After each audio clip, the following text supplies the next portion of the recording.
हम्म, आज हम लोग आप लोग को दिखाने जा रहे हैं joint stock company. Joint stock company का मतलब क्या होता है? कंपनी का मतलब साथ, है ना। Keep together, live together. तो पहले ज़माना में क्या होता, कंपनी वर्ड कैसे आया? पहले ज़माना में जितने व्यापारी लोग होते थे, बिजनेस करने के बाद शाम को एक टेबल में सब बैठकर बिजनेस से संबंधित समस्याओं को वो डिस्कस करते थे और डिस्कस करते थे कि आखिर इस बिजनेस में, इस व्यवसाय को हम लोग को चलाना है, लेकिन चलाने के लिए कैपिटल की ज़रूरत पड़ती है। और वो कैपिटल, इतना ज़्यादा कैपिटल की ज़रूरत है, तो ज़्यादा कैपिटल एक अकेला इंडिविजुअल्स नहीं ला सकता, एक अकेला इन्वेस्ट नहीं कर सकता है। तब ऐसे में वो लोग, ऐसा क्या किया जाए कि कंपनी कंपनी जो है उसका कैपिटल भी आ जाए और कंपनी मालिक के चाहने पे, शेयर होल्डर के चाहने पे भी नहीं वो बंद हो सकता है। इसके लिए क्या करना होगा? तब एक कंपनी एक्ट, कंपनी के एक नियम आए, जिससे पहले हम लोग आपको थोड़ा सा डिफिनेशन समझाते हैं कि कंपनी के बारे में क्या बोला जा रहा है। बोलता है, company is A voluntary association of person formed for some common purpose, having a capital divided into transferable shares. It is created by law and effected by law. बोला जाता है कि कंपनी एक वॉलंटरी एसोसिएशन है, created by law है, एक act के तहत बनता है। ये बोला जाता है having very perpetual and common seal and very perpetual succession है। क्यों परपेचुअल सक्सेशन बोला जाता है? क्योंकि यहाँ के मालिक शेयर होल्डर्स होते हैं, वो जब तक उनके पास शेयर्स है तब तक मालिक है। वो चाहे, क्योंकि शेयर बहुत ज़्यादा लिक्विडिटी है, वो चाहे तो अपने शेयर मार्केट में शेयर को बेच सकता है और अपना जो ओनरशिप का जो एंटिटी अस्तित्व है उसका वो ख़त्म हो जाएगा। जिसके पास शेयर होगा वही कंपनी का मालिक और ओनर कहलाएगा। ठीक है। ए कंपनी में be defined as an artificial person created by law having a perpetual succession a common seal under company act 1956 में ये चीज़ को बोला। लेकिन सबसे पहले कंपनी एक्ट आया कब जानते हो? सबसे पहले आया 1913 में, 1913 में। फिर उसमें कुछ परिवर्तन किया, बहुत लंबा चला, फिर 1956 में एक्ट बना, जिसके तहत बोला गया company is association of person created by law and company is a very perpetual and common seals. And company के कैपिटल होगा जो छोटे छोटे भागों में क्या रहेगा, बांटा हुआ रहेगा, डिस्ट्रीब्यूट किया हुआ रहेगा।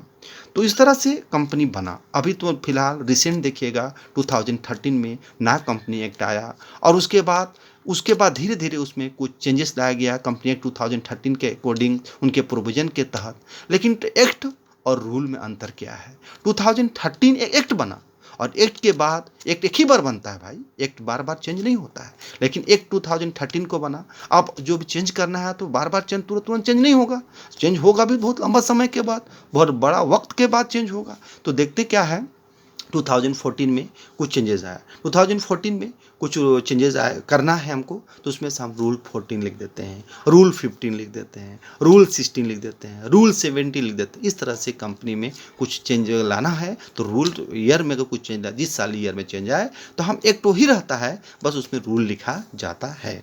कंपनी में क्या क्या एलिमेंट को रखा गया है? कंपनी में एक एसोसिएशन ऑफ पर्सन रखा गया है, एक artificial of person, separate legal entity. Separate legal entity क्यों बोलते हैं? क्योंकि सेपरेट लीगल एंटिटी इसलिए है कि कंपनी के जो शेयर होल्डर्स होते हैं उनका आना जाना लगा रहता है।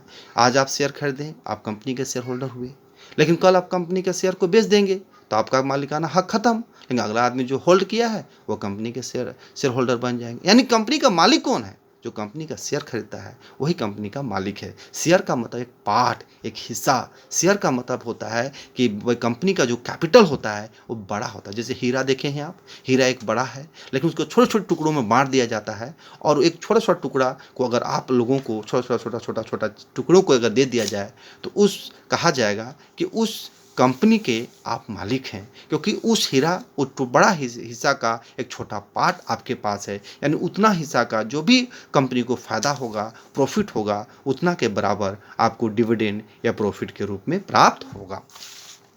लिमिटेड बोला गया है कि भाई लिमिटेड लाइबिलिटीज होता है। देख लीजिए, लिमिटेड लाइबिलिटीज होते हैं। तो लिमिटेड लाइबिलिटीज होते हैं बोला गया है क्यों लिमिटेड लाइबिलिटी? क्योंकि कंपनी के शेयर में अगर आप लाख रुपया लगाएं, 10,000 लगाएं, 20,000 लगाएं, जितना शेयर आप खरीदेंगे 500, 600, 300, 200, उतना ही शेयर आपका कंपनी कल लिक्विडेट होती है, वाइंड ऑफ होती है, तो उतना ही आपका पैसा मतलब कि डूब सकता है।